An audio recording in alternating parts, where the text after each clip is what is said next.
'Akhil Akkineni' latest cinema 'Lenin'. ఈ cinema ఇప్పటికే భారీ కలెక్షన్‌లను అందుకుంది. మొదటి రోజు అద్భుతమైన కలెక్షన్స్‌తో, మంచి టాక్‌తో సినిమా రన్ అవుతోంది. అటువంటి ఈ సినిమా ఇప్పుడు 100,00,00,000 డ్రీమ్ అనేది కాస్త కన్ను మూసుకుంది. సినిమా 100,00,00,000 డ్రీమ్ అనేది కన్ను మూసుకుంది. సినిమా బృందం నుండి 80,00,00,000 కలెక్ట్ అవ్విందని ఆల్రెడీ మూవీ టీమ్ అనౌన్స్ చేశారు. మరో పక్కన 66,00,00,000 వసూలు చేసుకుందని ట్రేడ్ వర్గాలు చెప్తున్నాయి. మొత్తం మీద 100,00,00,000 ఇప్పుడు అసాధ్యంగా తెలుస్తోంది. అయినప్పటికీ కూడా అనుకున్న లెవెల్‌లోనే సినిమా మంచి ప్రాఫిట్స్‌ని అందుకుంది. ఇప్పటిదాకా అయితే సినిమా 15,00,00,000 షేర్ లాభాన్ని పొందింది. ఓవరాల్‌గా 36,00,00,000 షేర్‌ని కూడా సంపాదించుకుంది. ఈ రకంగా 'అఖిల్ అక్కినేని' సినిమా ఇప్పుడు అందరికీ ప్రాఫిటబుల్‌గా అయింది. అటు ఓటీటీకి, ఇటు డిస్ట్రిబ్యూటర్స్‌కి, ప్రొడ్యూసర్‌లకి, మరో ద్వారా ఆడియన్స్‌కి సినిమా ద్వారా, కంటెంట్ ద్వారా ఆకట్టుకొని వాళ్ళకి కూడా బెనిఫిట్ అవ్వింది.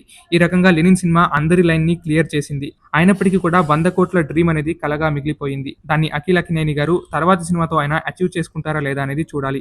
మొత్తం మీద 'అఖిల్ అక్కినేని' ఒక స్ట్రీక్‌లోకి వచ్చారు కనుక రాబోయే సినిమాలతో ఆకట్టుకుంటారా? ఇదే ఫ్లోలో కంటిన్యూ అవుతారా అనేది వేచి చూడాల్సిన విషయం. ఇక మరెన్నో సినిమా అప్డేట్స్ కోసం చూస్తూనే ఉండండి.